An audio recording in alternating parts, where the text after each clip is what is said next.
You talk about violence and freedom, but say very little about law. Why is that? No civilized society can exist without laws. And laws sometimes have to be backed by force, which means violence. What do you do when terrorists hold hostages? Do you let them be killed or storm the building? Where does freedom come into all this? Shall I read it again? Is it necessary?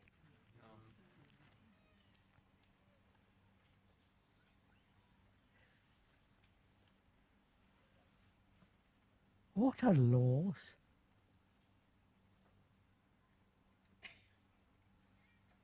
What is law? Law, doesn't it mean order, right? Basically. Either a society establishes certain laws which bring about order. Those very laws are broken by cunning people, right? By criminals, by criminals who employ excellent lawyers. You know all this, don't you?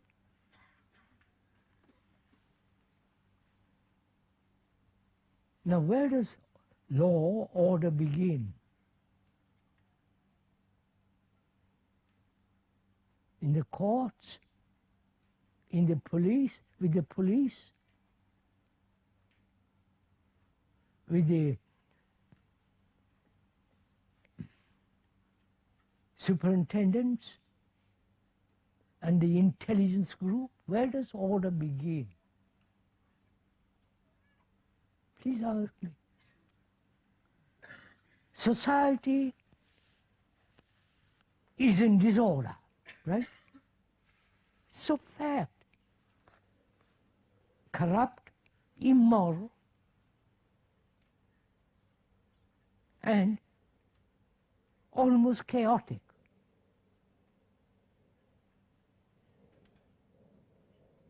And governments are trying to bring order in all that. We, you, and another, we live in disorder. Right? Confusion, uncertain, seeking our own security. Not only one's own security, but the security of one's own family, right? And so on. Each one is creating, through isolation, disorder. No? Oh, for God. And where is law? With the police officer? With the lawyers? I met several of them. They will protect the murderer. It's their job. A criminal, pay them enormous sums. You understand all this, don't you? Where is order, law in all this? So shouldn't we first face disorder? That's a fact, that we live in disorder and society is in disorder, governments are in disorder. No? If you have talked to some other politicians, prime ministers, high up in the hierarchy of government,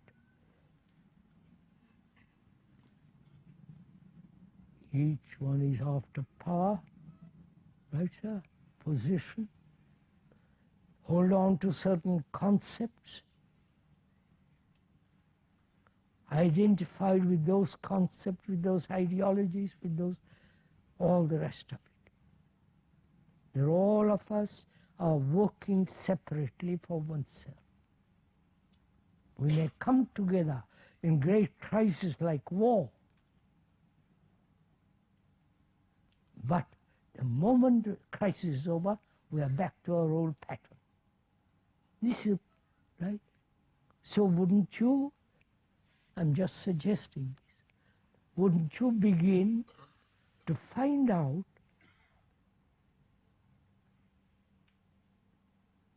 if law, which means complete order, whether you can live in complete order without any confusion. So put this question to yourselves. So there is no contradiction. Say one thing, do another. Think one thing and act in another way.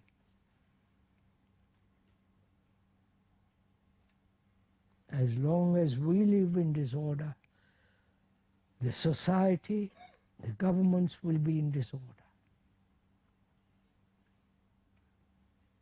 Law implies justice, right? Is there justice in the world?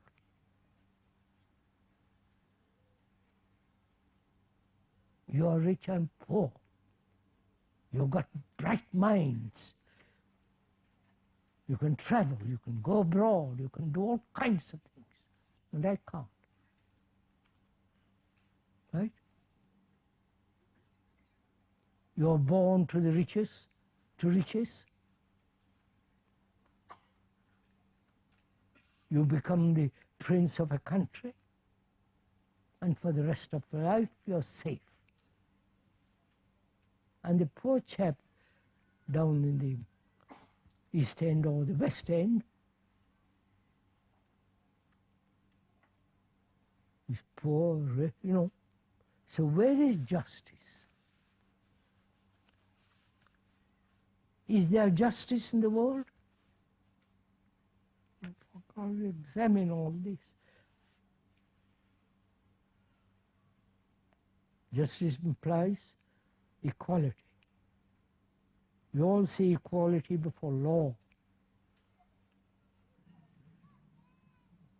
But that equality is denied by employing a highest paid lawyer. Right? And I can't afford a highest paid lawyer. So there is immediately inequality. Therefore, so where do you find justice? Law and order.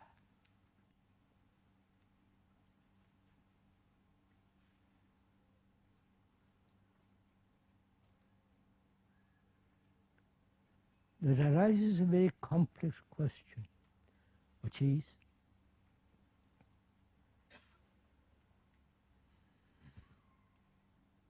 admitting factually that there is no justice in the world,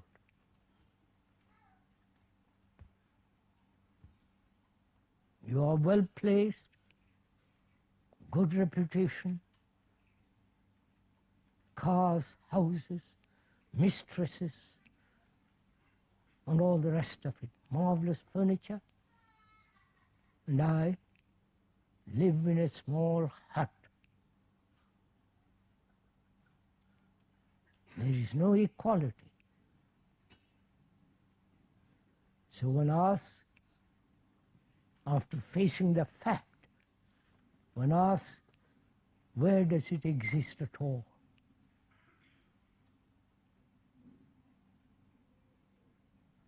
You are asking this question. I'm not asking you to ask that question. You are asking that question.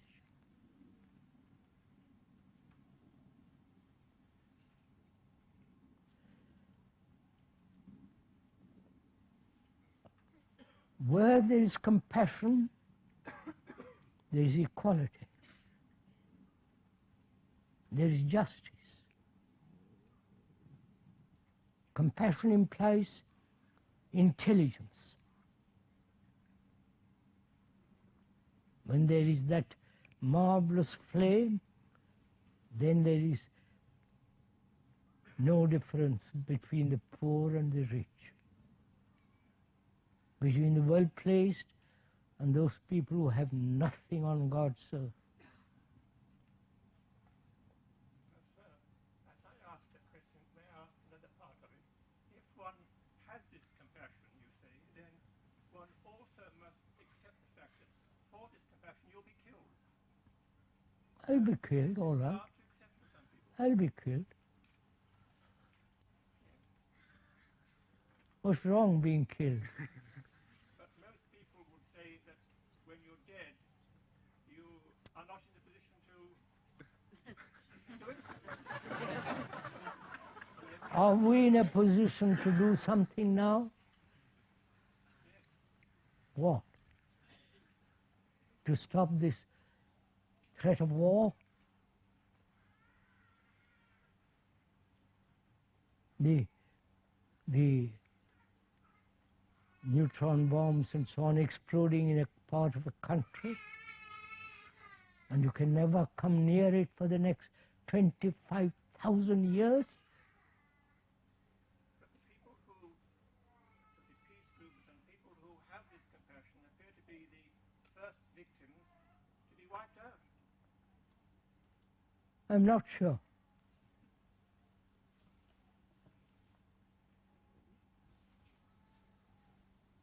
The speaker has been threatened many times.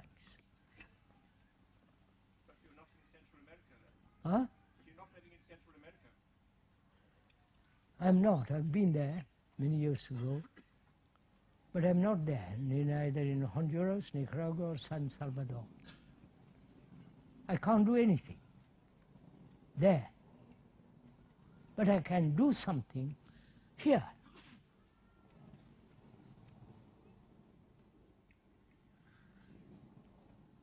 That's how you're going.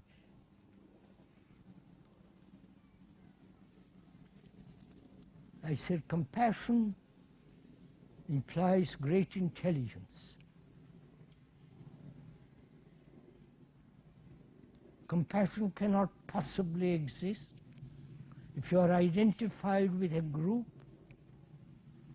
with a particular form of worship or religious organization. If you go out into India and do some kind of social work, being attached to some church, that's not compassion, that is pity, sympathy. This is happening, sirs. So first let's find out if we can be compassionate.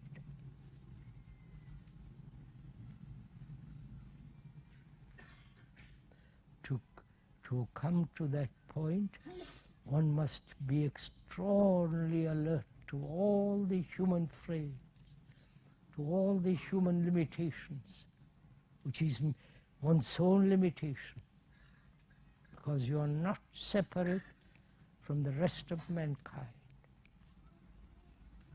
If once you see the truth of that, then your whole attitude towards life and action and employment changes completely.